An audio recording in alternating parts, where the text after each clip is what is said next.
Senador J.V. Ejercito nagpaliwanag hinggil sa ginawang pagbawi sa kanyang pirma sa reversal of contempt citation para kay religious leader Apollo Kibuloy. Senador, bukas din sa ideya na virtual na lamang ang pagharap ni Kibuloy sa pagdinig. Si Daniel Manalasta sa sentro ng Balita Live.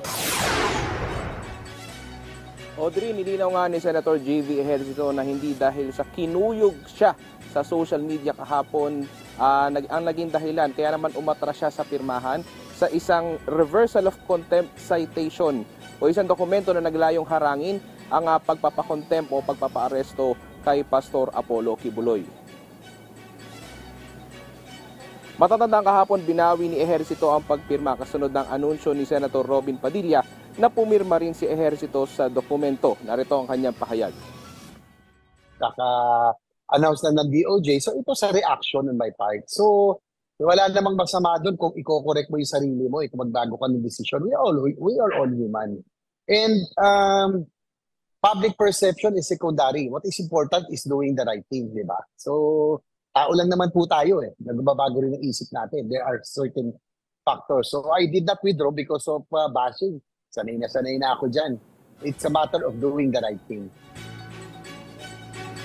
Sabi pa ng Senador Audrey, dapat mabigyan din ng pagkakataon si Kibuloy na i-ere ang panig niya. Bukas din si Ejercito sa ideya na humarap si Kibuloy virtually o online para di na raw maging problema ang usapin ng seguridad hinggil nga kay Kibuloy.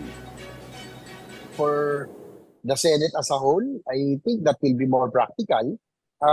As long as sabi nga ni Senrisa, as long as he acknowledges the committee.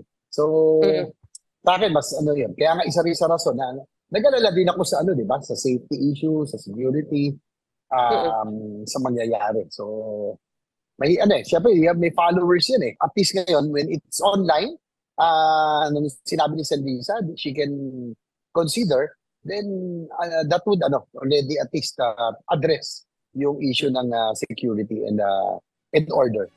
Pinagtanggol naman ni Senator Bato de la Rosa si Kibuloy. Anya, magkaibigan sila sapagkat pareho silang taga Davao pero ayaw nang makailam ni Senator Bato dahil hindi siya miyembro ng komite na nag-iimbestiga kay Kibuloy.